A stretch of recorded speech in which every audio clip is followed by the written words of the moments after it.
For your information, I joined the industry 48 years ago last week. Don't assume anything. Always check, always audit, right? And always measure, because you cannot improve something if you do not measure. Come on lah. Your barakah akan you tak dapat barakah because you not fulfill your obligation. Then the whole purpose of takaful jatuh, hilang. Jangan kita duk dribble bola sendiri without knowing where the goalpost is, without knowing where the opponents are running, right? Talk to senior people who have retired, and we have got a lot to share, right? We may forget certain things, but we remember a lot of things.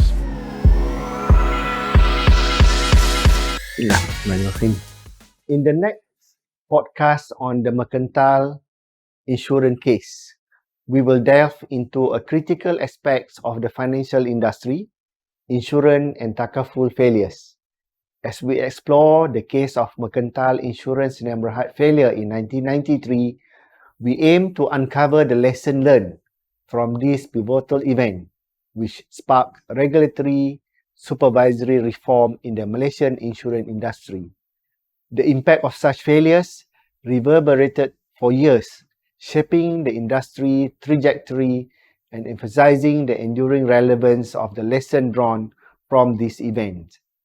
In today's swiftly evolving business landscape, it is imperative for young professional and Syariah committee members within the takaful sectors to comprehend the historical context and the consequences of such failures, and how they continue to influence regulatory frameworks and industry practices today. Drawing insight from the mercantile insurance collapse and the subsequent reforms, we aim to equip emerging professionals with a comprehensive understanding of the imperative role of regulatory oversight, risk management, and corporate governance in safeguarding the stability and the integrity of the insurance sector. Through this exploration, we hope to shed light on the enduring significance of the past failures, emphasizing the crucial lesson that can guide the next generation of industry leaders. Join us in this insightful journey as we examine the far-reaching impacts of insurance failures and the enduring relevance of the lesson learned. Dato Syed Moheeb, an insurance and takaful veteran of 48 years, who was in the mercantile insurance in liquidation claims committee set up by the liquidators then, shall share his knowledge of the event 30 years ago.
Bismillahirrahmanirrahim. Assalamualaikum warahmatullahi taala wabarakatuh. Waalaikumsalam Rabbi shrah li sadri wa yassir li amri wa hlul 'uqdatam min lisani yafqahu qawli. Welcome to the Coffee with Association of Syariah Advisors in Islamic Finance in Malaysia. Dato Moheeb, I've known you since maybe 2009 or maybe before that. We've met, if you can remember, in Brunei in a Dewan called Dewan Indra Kayangan, but it was in Brunei, and that was also when we realized that we come from the same area. But apart from that, I know that you are runner, you're still running, and this morning you cover about 8 kilometer. Over the weekend, 16 kilometer is your warm-up. You ride the bike, you cycle, you're very adventurous. But for today, we are not going to talk about that part, but we would rather like to focus on the issue of the mercantile insurance cases in Malaysia. I think all the while, we know that there are about 3 insurance failures in the last 50 years. And by far, the largest is the mercantile insurance in Berhad. Can you give a brief overview of the company, Dato? Thank you. We have not seen many insurance failures in Malaysia, and you are right in that there were 3 so far. If I remember correctly, the first was First General Insurance, either 1976 or 1977. And for your information, I joined the industry 48 years ago last week. Masya So when First General collapse happened, I was already in the industry. You're already in the business uniform when I'm still in the school uniform. So that's our age gap. Yeah, Alhamdulillah, although our age gap is big, but you can see that we share the same hairstyle. Yes. Anyway, so the second one was SEG. I can't remember when it was, but I think it was either late 70s ataupun early 80s. But the biggest by far, the largest collapse of an insurance company was Mercantile Insurance. Okay. Mercantile Insurance was formed just after Bank Negara Malaysia took over the regulatory and supervisory functions of the industry. Okay. Mercantile was formed in 1985. They collapsed less than 9 years later, In operation, which was very fast. But the industry already saw signs of it much earlier. And by that time, when they became insolvent, they were the largest insurance company in the industry. And they were having a market share of about 30%. And that was quite substantial because at that time in the mid 80s, late 80s, there were still like 40 insurance companies. So having 30% market share is a lot, yeah. But their portfolio was primarily motor, which was a very volatile class. I see. Right? And they, unfortunately, they were also involved in other volatile classes like engineering, like performance bonds and all that, and for which I think they didn't have the technical expertise to underwrite. Now, we all heard of Murphy's Law. Anything that can go wrong will go wrong, right? And certainly in this case, it went wrong and it actually exploded in the face of the industry because we had what we call as the insurance guarantee scheme, that if somebody fails, the others will come to help. It is almost like a takaful punya pooling kind of thing, brotherhood, solidarity, all that. So when one as big as Mercantile failed, the others will also pull in and pull in to help. And it actually created a lot of problems for the industry. What happened to that company? I think in 2 words, we can say there was financial mismanagement. Right? Financial mismanagement. There was fraud internally. Although I would have to be careful of what I say about fraud, right? Yeah. I'm not quite sure whether I'll be protected if I say the wrong things, but certainly safe enough to say that when the Bank Negara inspectors went in, there were signs of fraud. There were poor internal controls. What we would think as standard controls were not there. And even if it was there, it was not followed. Compliance was very weak.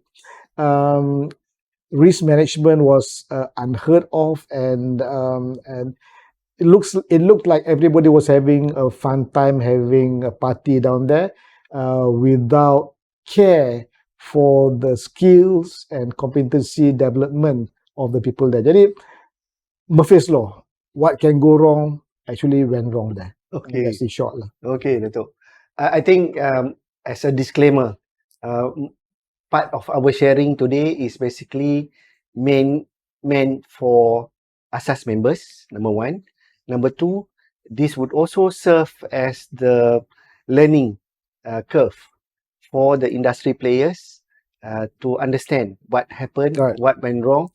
And also, number third is basically the preparation for the Syariah fraternity, being the member of ASAS, moving forward to understand the impact of the insurance industries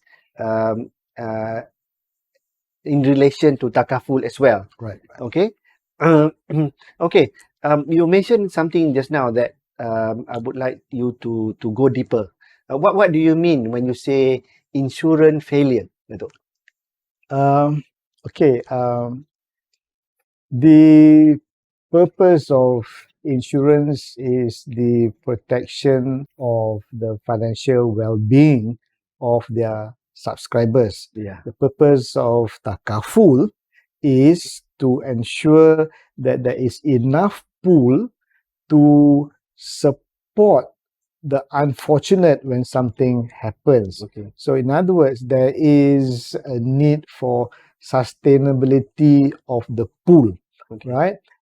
In takaful, the pool is managed by the takaful operator. So the takaful operator must ensure 3 things. Firstly, there are enough members, right, that subscribe to takaful that can help the few unfortunate ones. Yeah. So the need to ensure that there is growing membership and the need to ensure that the contributions of the members to the pool is adequate, right? Yeah. Is there. So that's one. Secondly, once you have the pool, you have to make sure that the monies collected are invested wisely. Yeah. Are invested wisely so that the profits generated can add on to the pool. Thirdly, the idea of the pool is to help the unfortunate. When something happens, the monies that is paid out must be monitored, controlled, recorded correctly. So in other words, good financial practice must be there. The people who manage those pools must also have enforced a system where they can predict, where they can see whether things are going right or wrong. Macam kita bawa kereta lah kan. Macam kita bawa kereta, there are enough, especially modern cars, there are enough alerts down there, Indicators. to indicate whether something is going to happen. So those who are managing, board members, management, even Sharia scholars must be aware of those alerts. It's not, and sometimes it's not just one person, it's also your wife next door sitting next to you that will tell, hey, what's that sound? Cannot sleep. What is that sound? So the responsibility is not just on the management, but the board has also a responsibility. The Sharia committee must also know what is going on in the committee, in the business operations, so that they are forewarned. So bila kita kata failure here in an insurance company, right? The worst thing that can happen to insurance company is bila pool 2 is not enough to pay the claims. I see. All right. So in other words, failure is when the takaful company becomes insolvent or is close to being insolvent. Even close to being insolvent is still not good Yeah. because some if the money is only so much and something big happens, Yes. then overnight the Yeah. company will collapse. So failure here means insolvency, failure here means collapse. And sebagaimana yang kita tahu, it's not just the policy holders that will be left tergantung if something happens. Other takaful operators pun will also be affected. Yeah. Will also be affected. The insurance guarantee fund dulu tu was preceded by PIDM punya Scheme. PIDM punya scheme.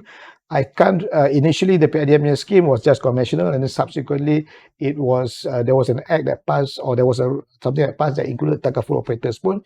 So it was still continuing. So if something were to happen now, right, other takaful operators will also be Affected. will be affected. And then there's the issue of staff, right? Staff. At that point in time when Mercantile collapsed, they had about close to 1,000 staff. You know, that was suddenly, you know, they were without jobs, and it was difficult for them to find jobs because they carried the stigma of Ex-Mercantile. ex-Mercantile. You know, there were collaborators, the IT companies and all those that was affected. There were the agents, had a lot of agents. Some could carry on with the business, but some just had to leave the business. People who there were creditors, stationers, blah blah blah, publishers and all that who were affected. The shareholders were also affected, but generally, I think the public pun affected. So you might ask, how can the public be affected? Yeah. Well, two things. Firstly, other insurance companies are affected. They got to the IGSF initially was only, kalau tak salah, the contribution was 0.25%.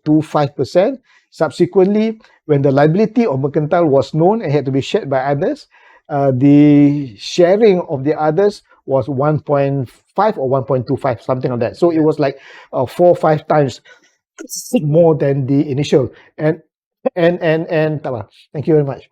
And when that happens, right? Put it this way, when your expense goes up, somebody got to pay for it. Exactly. It affected the pricing as well. So the public phone was affected. You know, it was a good experience. But if you can recall, publicly or generally, 1983, 1984 is where Islamic banking also started. I think the regulators as well are also going through a difficult, or not to say difficult period, going through some testing, some expansion. Right. Yeah. You were talking about the driver and the people in the car. If I can ask, was the regulation in the early years not tight enough to prevent the insurance failures? I think you are right in that at that time it was formative stage. It was formative stage. Central Bank took over the supervision of the industry, if I'm not mistaken, in 1982, right? And so you can just imagine there were new staff being recruited as well. Yeah. To look into the industry. Everybody was going through a learning curve. Yes. And before you could regulate, you need to understand the environment first. Yeah. So certainly the regulations at that time was not adequate, right?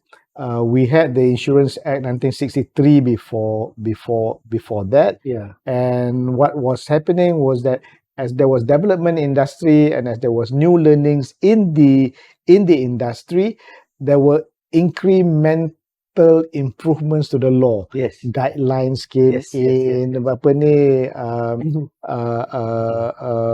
some improvements in the law. Um, but by and large, it was development. It was developing progressively lah. Yeah. You know, um,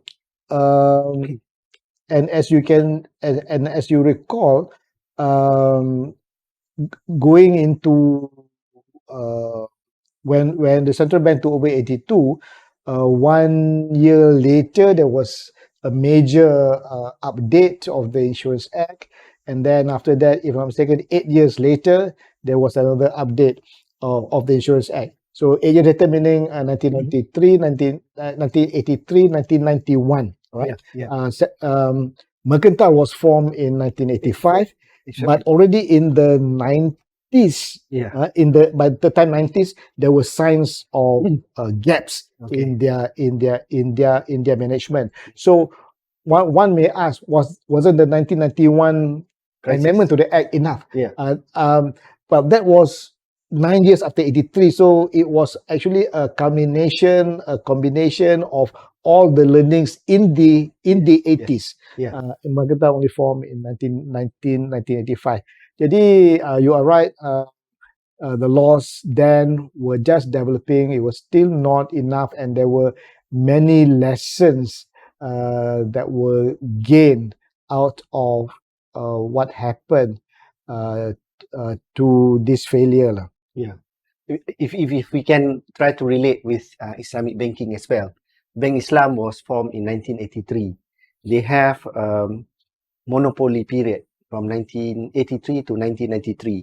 Then there's a lot of changes on the Islamic finance sector, the banking, the takaful, as well as the development of the Islamic capital market. Then we talk about the driver again. Coming back to the driver and the people in the car. What really happened in Mercantile? If you can go inside the car now. Okay.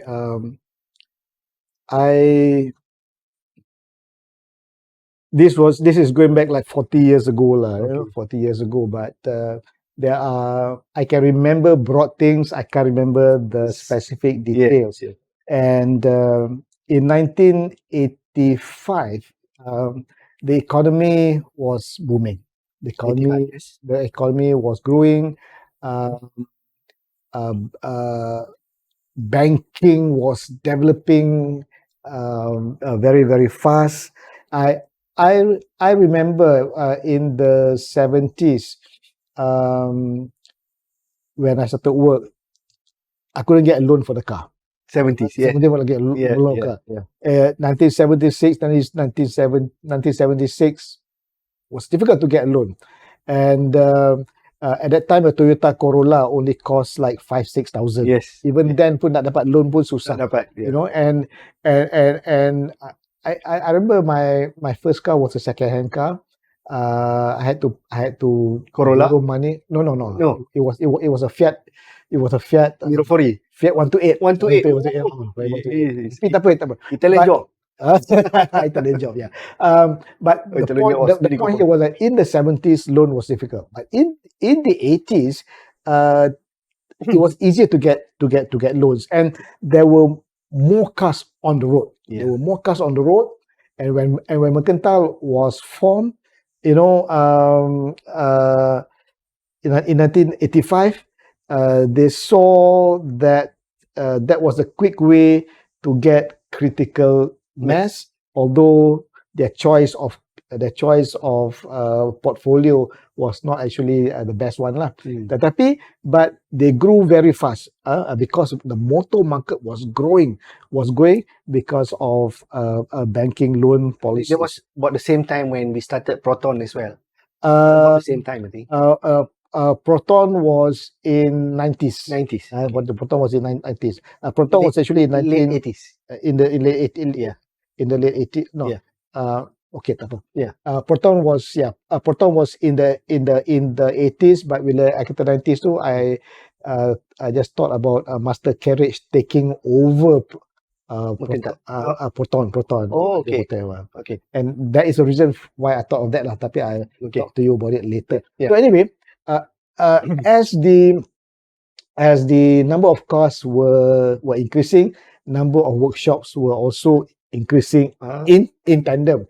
And Okay. as the number of workshops were increasing, theft rate of cars was also getting higher. Oh. Was also getting higher. Motor parts was also motor part prices was also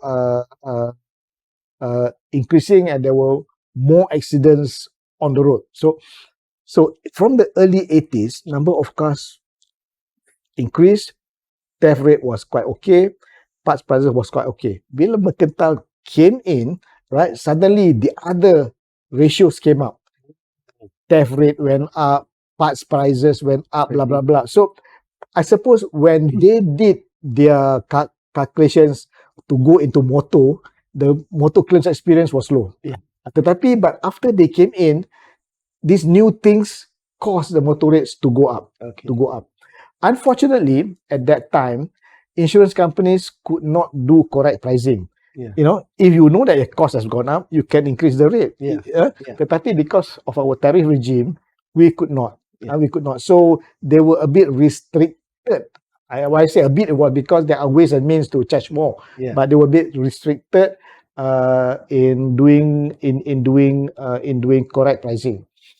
And then, unfortunately, motor business is one where there's many opportunities for fraud to take place. You know, external fraud, internal fraud, and all that. But suffice to say that there were areas where Mercantile was hit lah, in terms of fraud. At that time, when you talk about fraud, when you talk about intelligence and all that, there were not many initiatives that we see in the industry, unlike now. Then because there was money to be made out there, everybody was more concerned about bringing in the money rather than looking at internal controls. Okay, understand. So I think that also you have covered a lot on the crisis at the mercantile insurance. You talk about the market, you talk about the priorities, you talk about the option that happened during then. Is there anything more you want to add on that crisis? I think perhaps the other thing was at that point in time as well, the whole industry was growing. Yeah. The whole industry was going and growing very fast, and new people were coming into the market. Okay. So there was what we call as a talent crunch at that point in time as well. Okay. To get experience, to get good, to get technical people who are technically sound was a bit difficult at that point in time. Okay. So in a way, companies staff quality was another issue at that time. Okay. So we go back to the basis of the simplest example that we use: a driver, a car, and when the accident happened, you know. So when the bank inspector went in, what did they see inside? What they notice or discover? Okay. Certainly, what caused the central bank to go in at that time, I'm not really sure. But during that time, companies were inspected, right? Companies were inspected, and what Benegara do besides the normal. They don't actually do much financial audit, although because we submit information on that. Um, but certainly they did operational audit as well as claims audit, and they found a lot of gaps in the company operations, uh, and the main fault of that was basically there was leadership failure. There was leadership failure. Uh, they found that the board was a bit divorced from what was happening in the company. They found that the management did not monitor the operations very well, the underwriting, compliance, as well as the claims. They the minutes of the meetings did not show that there was enough depth in the discussion on the financials. They did not do enough analysis of the various financial ratios. Um, apa ni, things like operational gaps like cover note control was very, very apparent. See, at that time, some companies appoint underwriting managers, right? So when you appoint underwriting managers, you must make sure that what they underwrite is transparent to you. What they charge is transparent to you, right? And and if there's a gap there, then it will in fact affect you. So if you do not know what cover notes they have issued, you do not know even your exposure. your exposure, right? And what was happening was that, right, some of the underwriting agents did not submit cover notes until an accident happened. So there's already a blatant selection. Right? You only get cover notes, you only are on risk for cases that have already been accident. So mana yang tak ada accident, they pocket. So that is one example of fraud lah, you know. And then even in claims as well, there was lack of supervision of workshops, there was lack of supervision of approvals and all that. So it became very, very Mismatch. evident that there was fraudulent. Even at that time, there was a limit to the commission. I'm not quite sure whether it was 10% or 15%, but certainly Mercantile was known to have been paying more than what was prescribed by the central bank lah. Well, I was in the claims committee of the liquidation, and certainly when we look at some of the claim files, we could not see that there were adequate reserving of claims, right? So for example, we saw very much understatement of reserves of claims. What eventually was paid out 20,000-30,000. What was on the reserve was maybe 2,000 or 3,000. So it's a lot. So certainly when you have that kind of understatement of claims, and if that understatement of claims forms the picture of the total liability that was informed to the board, that everybody would be thinking that we are okay, we are rich and all that. And because of that, there was overspending of you think you have money, so you tend to be a bit more lavish with your spending. So there was lavish operational expenses that should not have been there if the underlying financial fundamentals were known lah. And then earlier on I said motor was a bad portfolio to begin with. We also saw performance bond being issued, engineering insurance contractors always being issued when there was no expertise down there. And in performance bond, usually you would ask for a guarantor for the things to sign. The documentation was not there. right? Was not there. So so when there was a call by the principal on a performance bond, um, and the wording was on a demand punya wording, right? Principal call, you got to pay. No argument, Yeah. because the wording didn't allow for that, and there's no recourse for you to go against grantor because there was no papers. Either there were no grantor sign, ataupun when we approached the grantor and said, that's not me, you see my signature like this is different. So, So record keeping was bad, tracking was bad, and there was so many things. there were so many things. So in short, right, leadership failure. Board didn't look at the even if they didn't look at the financials very well. Even if they look, they were not intrusive. They did not go down. Management didn't discuss things in detail, right?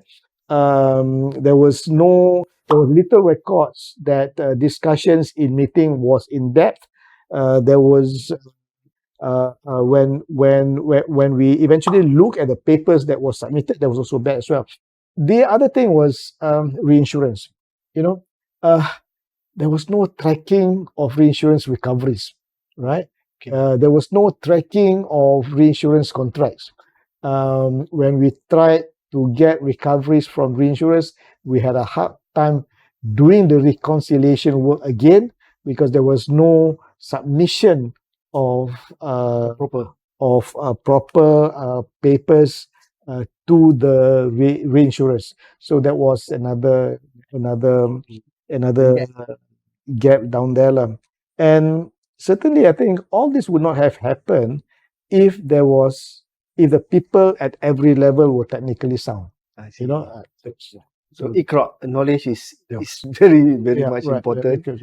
Awareness is very much important. Yeah. So I think the lesson from here is that firstly you must ensure the staff punya competency gap is there, right? The staff punya competency gap is there. We always talk about succession planning of the seniors, but the individual staff as well, you must actually monitor the competency gap. Two. Secondly, there must be good SOPs for every task that is to be done. That is to be done, and the SOPs must not just have the actions that one has to do, but also how it relates to other things, eventually leading to the main objective of that particular task. Three, there must be audit, both on the underwriting side and on the claim side as well. So I think in so far as advice to practitioners, that is the advice, right? Muhasabah, look into yourself where you are inadequate. Look into those who you are supervising, where they are inadequate. Look at the processes as well. Jangan accept the process as is. Look for improvement in the process yourself, because all of us are Khalifah. All of us have a duty to make sure that things go right.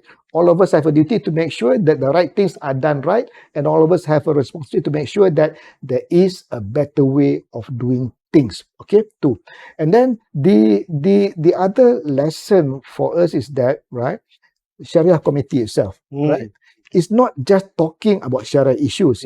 It's also making sure that the sustainability of the organization is there. So, walaupun it's not your main objective, but at the back of your mind, in every Sharia committee, I think management has got to present the financials to the Sharia committee, because they themselves is obliged to ensure the company runs on strong foundation, because they are also custodians of the well-being of the policyholders. They are also responsible to make sure that the rights of the policyholders are protected. So at every Sharia committee, I would suggest that an overview of how the company is going is also presented.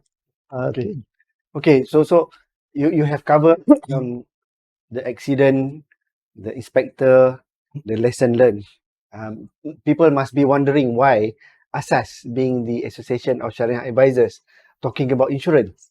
Now, before I ask you the question, maybe it written somewhere here. I want to ask you about the Sharia committee and the Sharia function as well.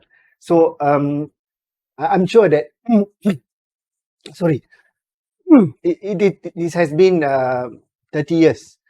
Obviously, the industry has learned much from the set episode. Say, you mentioned about a few key learnings.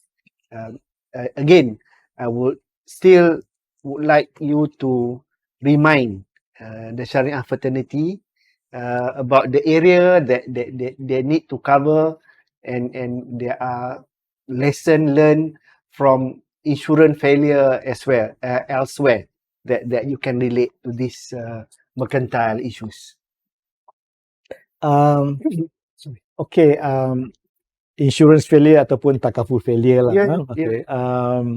I was on the board of UK first takaful company. First takaful company.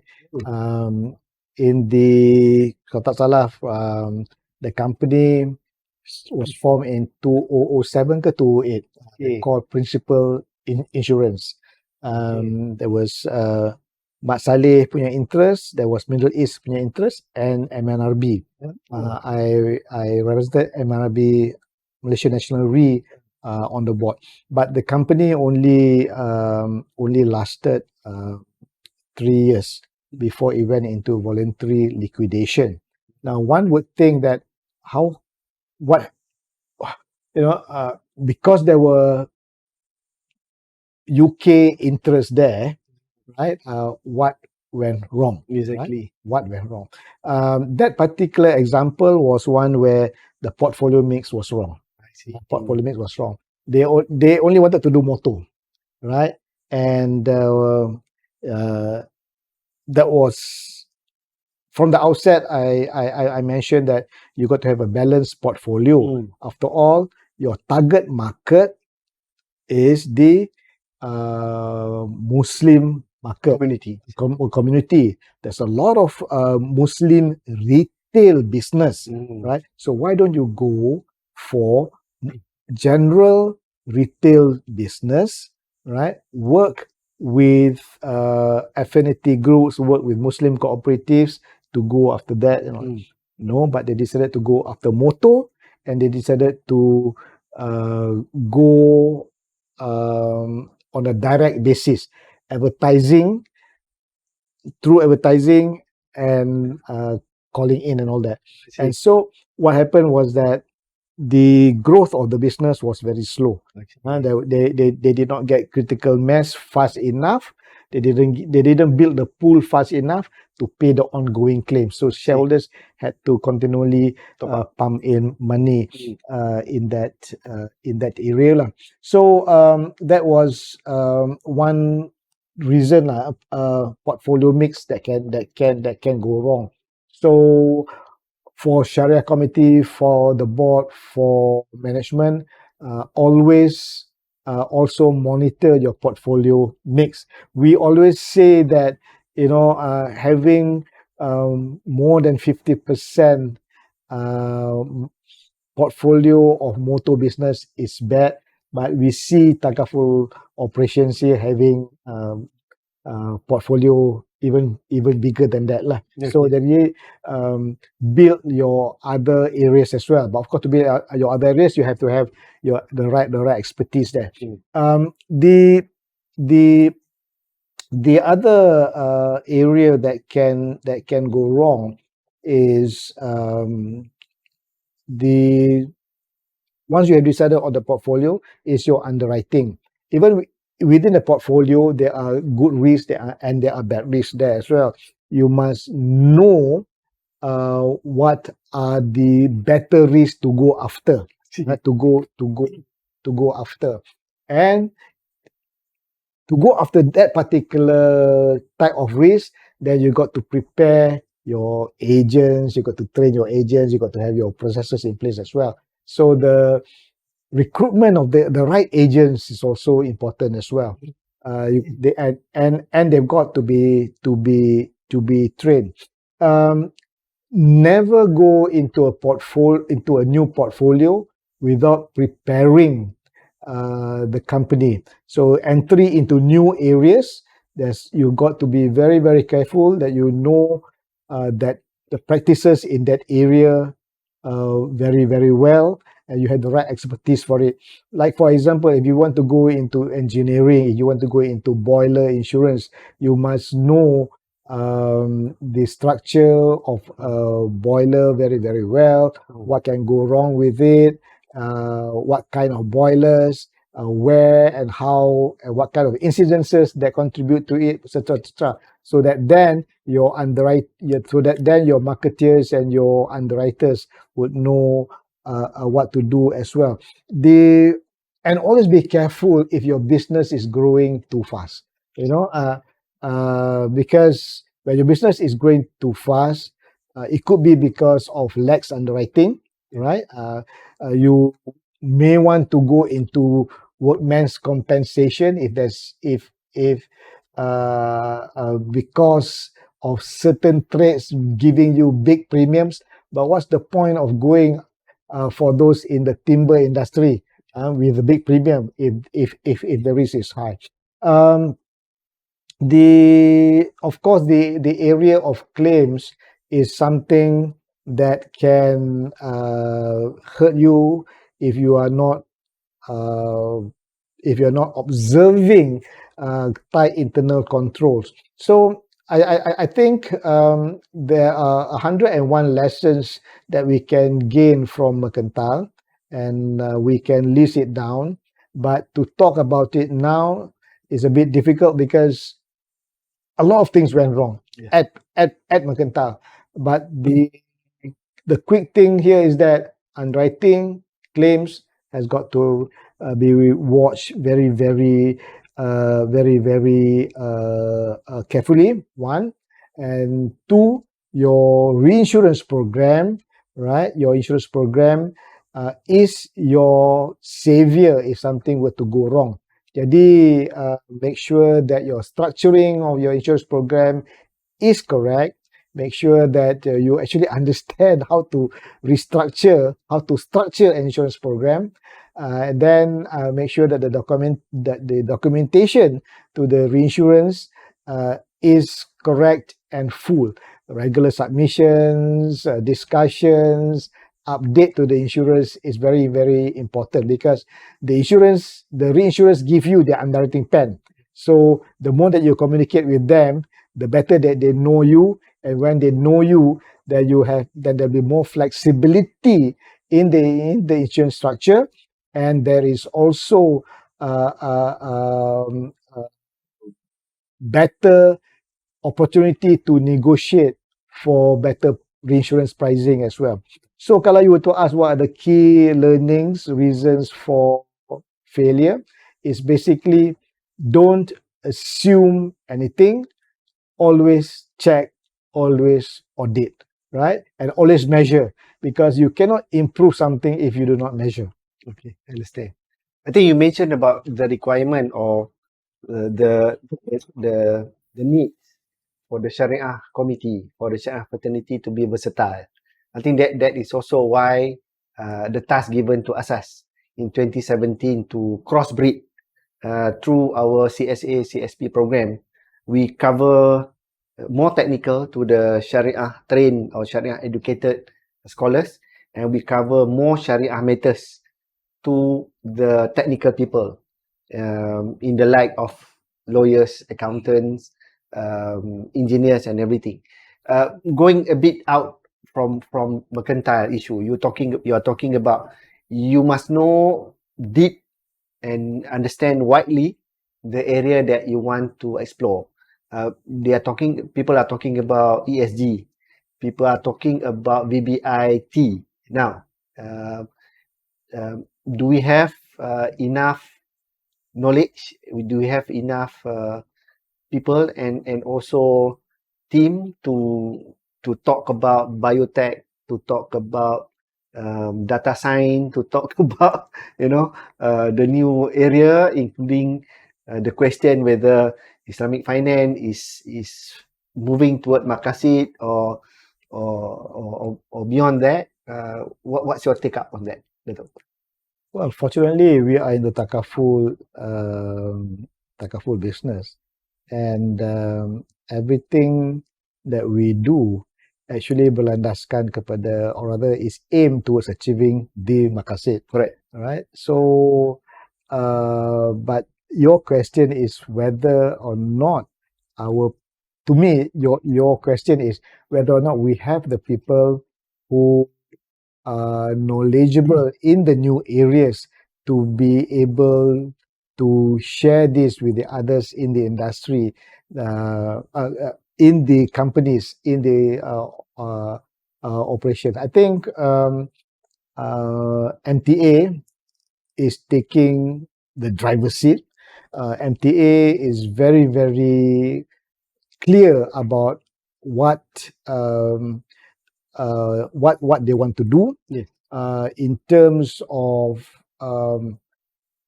what companies should be doing to achieve a higher level of creating value for The people the on the street. people on the street.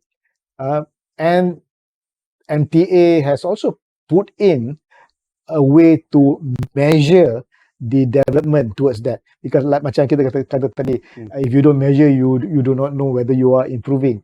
So MTA is very clear on that, but we certainly need more people who understand new tools that can make us improve further. Yeah. Right? For example, it would be good if everyone in if every manager, if every leader in the takaful industry understands more of quantitative methods. Okay. Right? Quantitative methods. Application of linear progression, for example, in understanding the statistics that they get, the reports. I mean, you get figures, but you need to form pictures, Digest. out of those figures. Yeah. So you need to understand quantitative methods.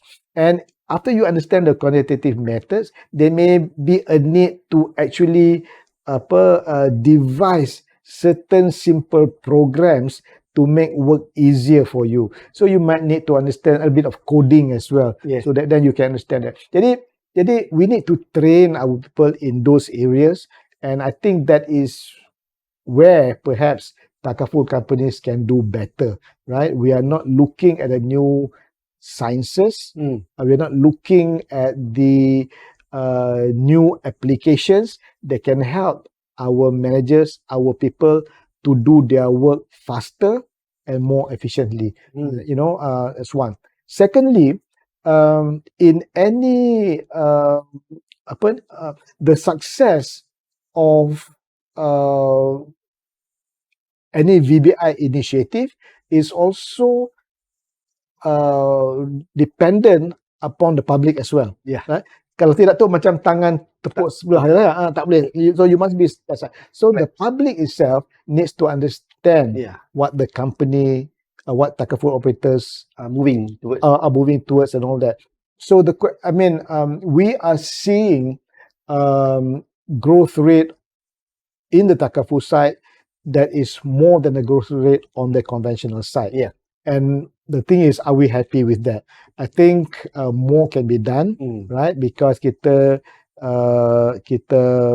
we see always this thing about B40 not having adequate protection. When we talk about protection gap that is there, when we talk about income gap that is there. So how do we reach those? How do we provide those? How do we overcome the reasons for the gaps? Affordability is one. So how do we do that? So there are suggestions of doing embedded takaful. There are suggestions of doing a more holistic holistic marketing of Takaful. So we need to we need to have collaborators, we need to have partners, and to do that there are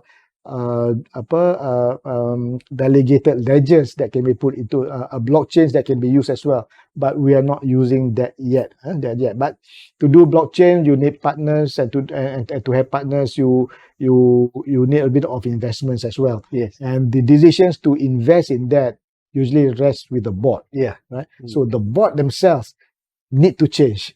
Right? Need to change their mindset. Thought process and everything. Need to the thought process must also change. So I don't know whether I'm answering your question, but there's a lot to do. There's a lot to do. Walaupun kita kata Takaful is all about supporting the market, but still, the adoption of new tools, the change in mindset needs to happen. Talent development, the talent succession, and I just want a quick yes or maybe no answer on this. Yes, maybe no. Okay. Yeah.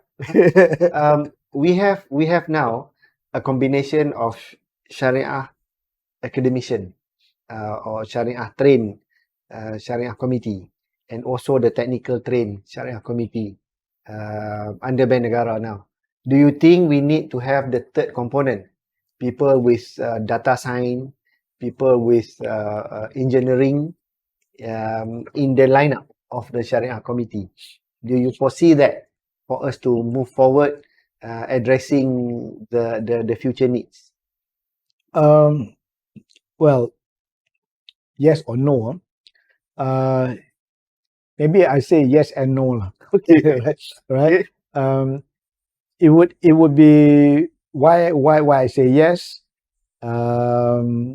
Is to have somebody to just come in to talk and share, it may not be Sufficient. sufficient. Yeah. You need to actually be together to talk about it. Yeah. But then again, Sharia committee meets how often? Every 2 once in 2 months, some even once a quarter. Yeah. Jadi to have somebody there and just to talk about it may not be Enough. may not be enough lah. Yeah. So the no there is that to me it's important to have somebody there that can share, but no if it's just coming in for meeting. There must be a project. Yeah. There must be a project. There must be an ongoing thing which will then require everybody to meet more outside of those meetings. Okay. Right? Outside of the meeting. After all, Sharia committee pun renewable. Yeah, It's 2 not years. permanent. Right? Every 2 years, So maximum 9 years. so you have somebody there for 2 years to work on a project with the committee, and everybody gets together and involved. Inshallah, through that project is basically action-based learning. Yeah. So you are incorporating a lot of things. Yeah. So my answer is yes and no. I'm lucky because knowing you will answer all sometime. That's you. Yeah. Today you are in a good mood. You answer yes or no, which is okay to me. Well, when we talk about the industry, we talk about the players. I'm sure after the mercantile incident or case, there are improvement, post mercantile improvement to the legal framework. You can elaborate a bit on that as our last closing takeaway today. Okay.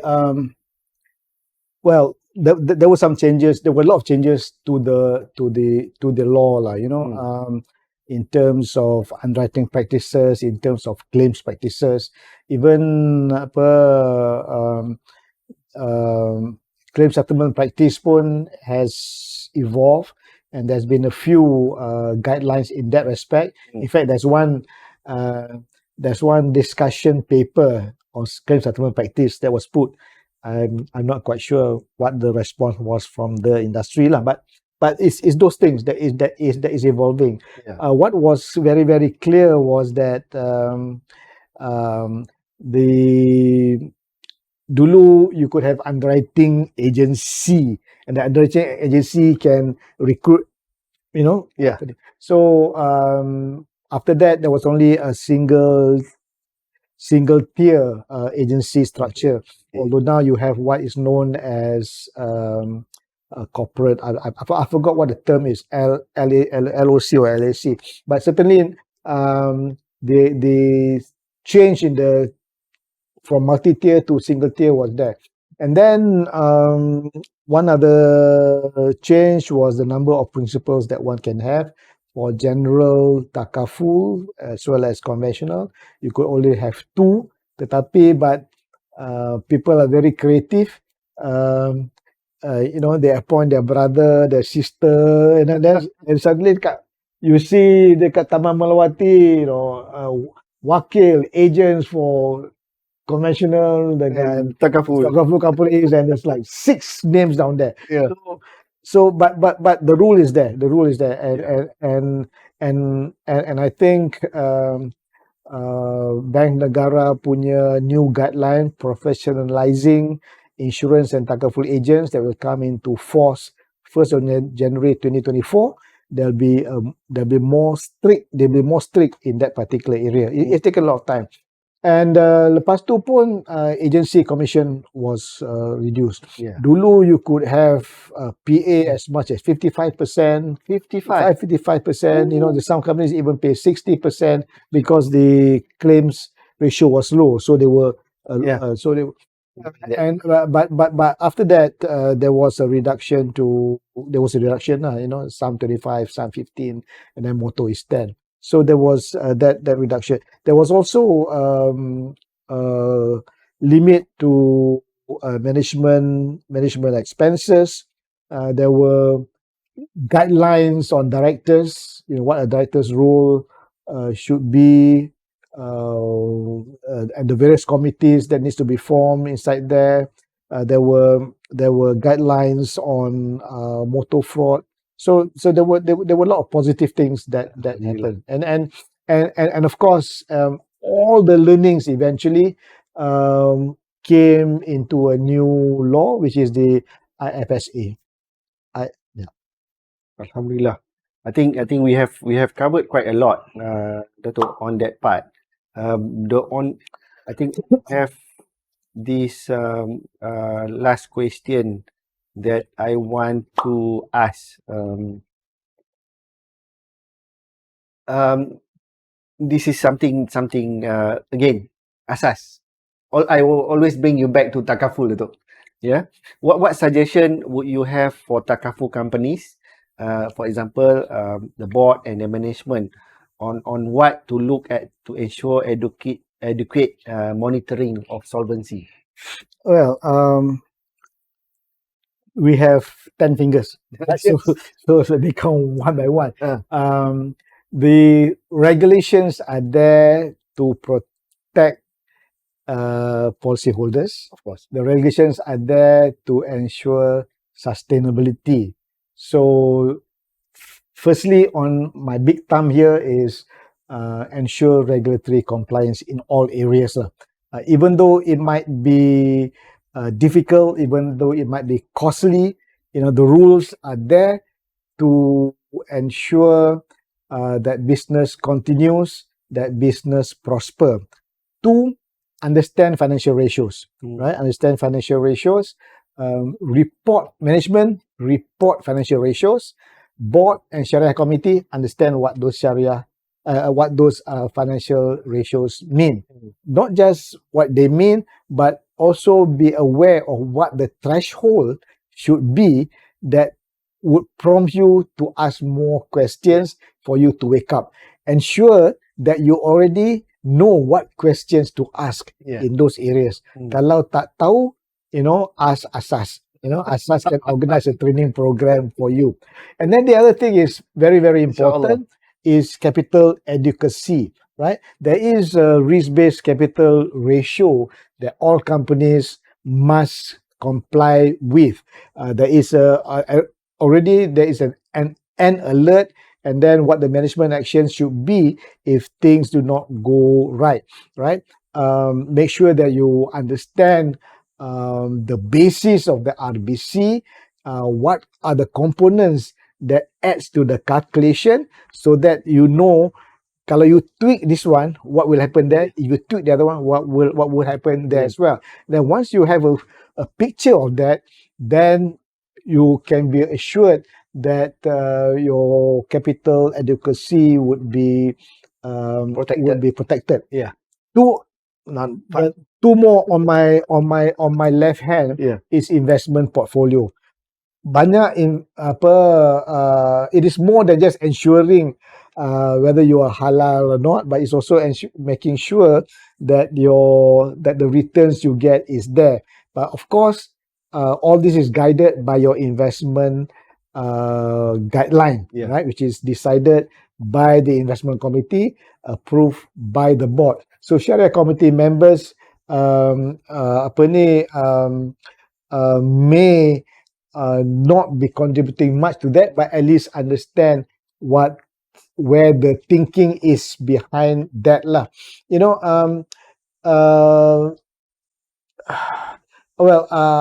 unfortunately, we are guided by the central bank as to what the minimum thresholds are, but there are still areas where you could be a bit brave. But of course, profit comes with risk, and then you got to make sure that you are not too overly excited over taking risks lah. Claims. Claims, reserving practices is very, very important, right? Reserving practices is very important. My advice to senior management is that don't take the claim statistics on face value. Go in and do audits. Go in and do audits. If your outstanding, look at your number of outstanding cases, how long they've been outstanding. If it's too long, then there's something wrong there as well, right? Because your obligation, right? You have promised your client, when you have a claim, we'll pay the claims. Tapi kalau ada motor cases yang dah 1 year, motor own damage cases 1 year, right? Then are you fulfilling your obligation? Amanah. Your amanah. I have a complaint. One particular company, one takaful company, motor own damage dah 15 bulan. 15 bulan, and the damage is only 4,000. But yet, you know, but yet the thing is not settled yet. And this fella had to buy. Tak apalah, I'm just digressing. but anyway, right? Don't take whatever that the department submits on face value. Look at micro details, right? Micro details. Because if you're not fulfilling your obligation, what will happen, right? Amanah jadi you kata Malaysia. But come on lah, your barakah akan sempit. You tak dapat barakah because you not fulfill your obligation. Then the whole purpose of takaful jatuh, hilang. So anyway, don't take your claim reserving figures as on face value. Then the other thing is reinsurance arrangement, right? Reinsurance arrangement. Reinsurance arrangement, you have already passed your premium out. When there's a claim, they must pay back as well. But for them to pay back, everything must be correct. Everything must be perfect in terms of the document, the contract, in terms of your reporting and all those things. So pay attention to your reinsurance arrangement and reinsurance practice as well. Occasionally, you have to do stress testing, right? There is a bank negara requirement on that, but there's a bank negara requirement on that, but usually management just report the outcome of the stress test. Sharia committee and management understand the elements and the scenarios that goes into the stress testing as well, whether the scenarios are aggressive enough, are tough enough, and whether they are pragmatic and realistic, right? Ask questions. So the thing here is that when you keep on asking questions, that sets management, that puts management on the right, on the toes lah. Jadi kalau you saja anggo, so you must ask questions and you must be participating in the meetings, in the discussions. I mean, between Syariah Committee dengan board, it's good to have regular dialogues. Regular dialogues. Normally, Syariah Committee complain board they don't engage or network with the board enough, and when they do meet, right? Syariah Committee members tend to be overshadowed and takut nak tanya and all that, But through regular networking, through regular meeting, the ice could be broken, and there are learning opportunities as well. So learning opportunities is not just Syariah Committee learning from the board. Board can also learn from Syariah Committee. So there should be Syariah dialogue, there should be Syariah discussion, and both sides must present something to melt the ice, so to speak.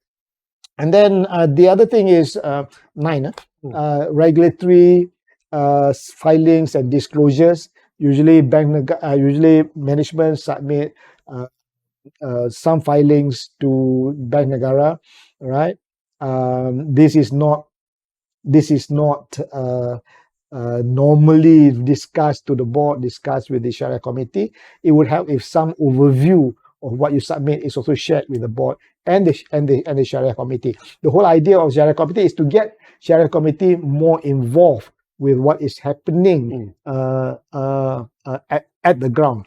We don't want, as you mentioned, outside Rizmin 32, Sharia Committee to be just a flower pot, right? We want them to understand. And because when they understand more, then there'll be more questions, and it makes them want to contribute more as well. And we have got a lot that we can learn from the Sharia Committee. Lastly is market reputation, market ratings, market intelligence. Jangan kita duk dribble bola sendiri without knowing where the goalpost is, without knowing where the opponents are running, right? Have market intelligence, collation, information out there.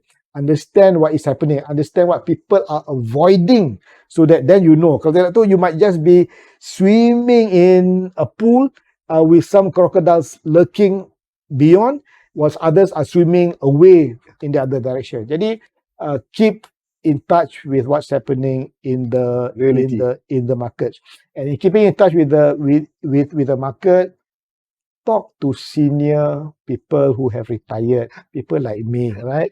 Because we have gone through thick and thin. Kita dah rasa pahit manis industry, and we have got a lot to share, right? We may forget certain things, but we remember a lot of things.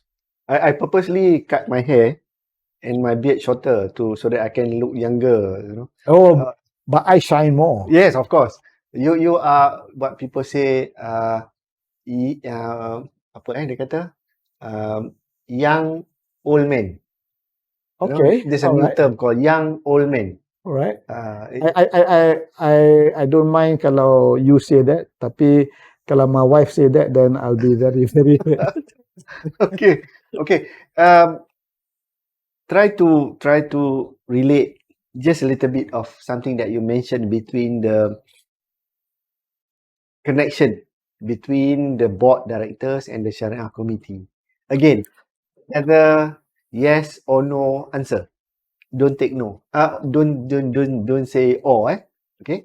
Do you think that we should have, or we should prepare more Sharia Committee to become board ready? I mean, push them to become a board directors. Yes. Okay. Yes. I have always felt that Sharia, there is a need to have Sharia expertise in the board.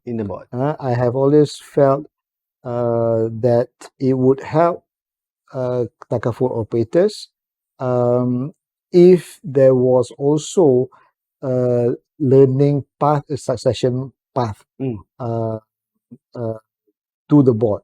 But then there are, certainly when you look at board punya competencies, right?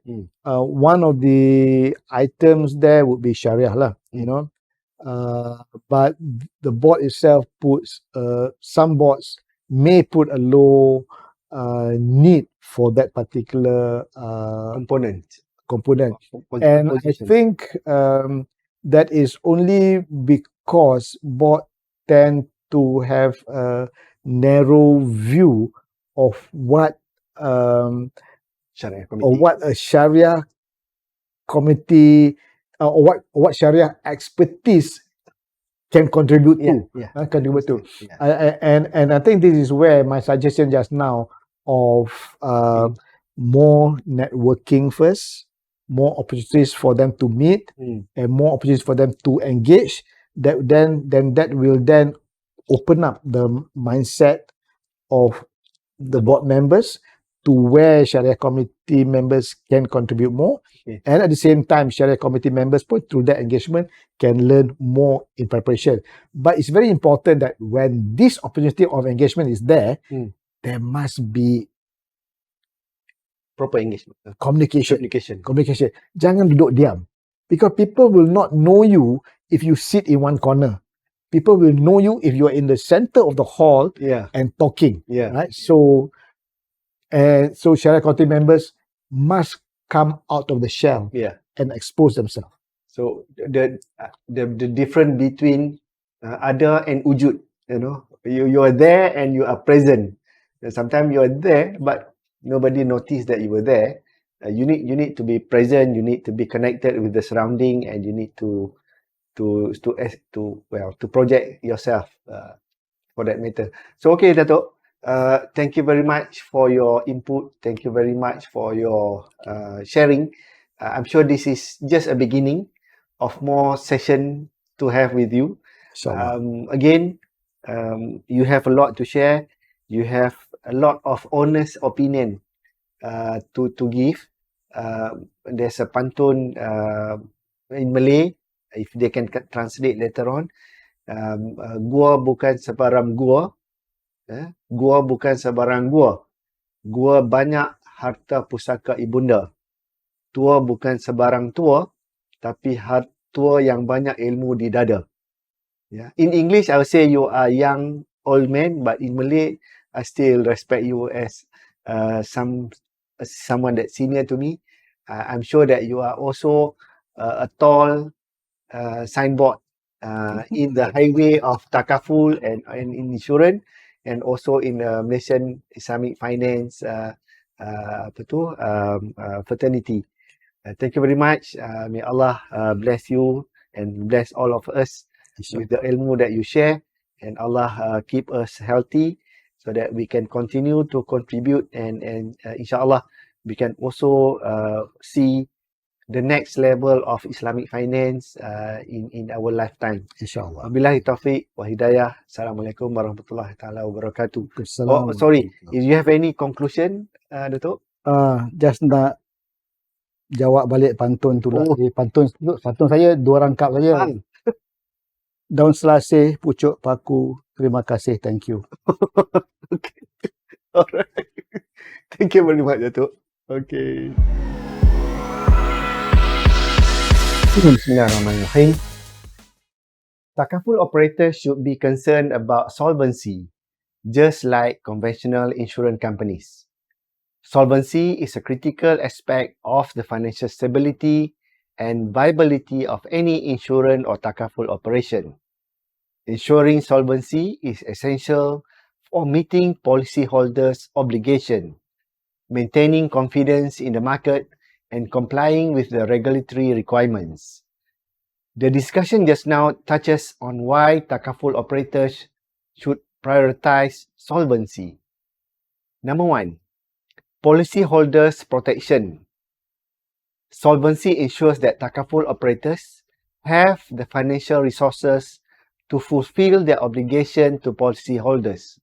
It allows them to pay claims and benefit in timely manner, demonstrating their ability to honor their commitments and safeguard the interests of participants in the takaful scheme. Number 2, regulatory compliance. Regulatory authorities impose solvency requirements to ensure that takaful operators have sufficient assets to cover their liabilities. Meeting these requirements is central to maintaining regulatory compliance and avoiding sanctions or legal consequences. Number 3, market confidence. Solvency instill confidence in the takaful industry and the broader financial market. When takaful operators are financially sound and meet solvency standard, it enhances trust among stakeholders, including for policymakers, investors, and regulatory bodies. This, in turn, can positively impact the reputation and competitiveness of the takaful operator. Number 4, long-term viability. A focus on solvency reflects the takaful operator's commitment to long-term sustainability. By managing their financial resources prudently and maintaining adequate capital levels, takaful operators can position themselves to sustain growth and resilience against economics and market fluctuation. Number 5, risk management. Monitoring solvency encourages takaful operators to evaluate and manage their risk effectively. By maintaining a strong capital base and implementing robust risk management practices, takaful operators can mitigate the impact of adverse events and uncertainties, enhancing their overall resilience. In summary, takaful operators, just like conventional insurance companies, must prioritize solvency to fulfill their obligation to participants, comply with regulatory requirements, instill market confidence, ensure long-term viability, and effectively manage risk. As such, maintaining solvency is a fundamental aspect of upholding the integrity and the stability of takaful industry, inshallah.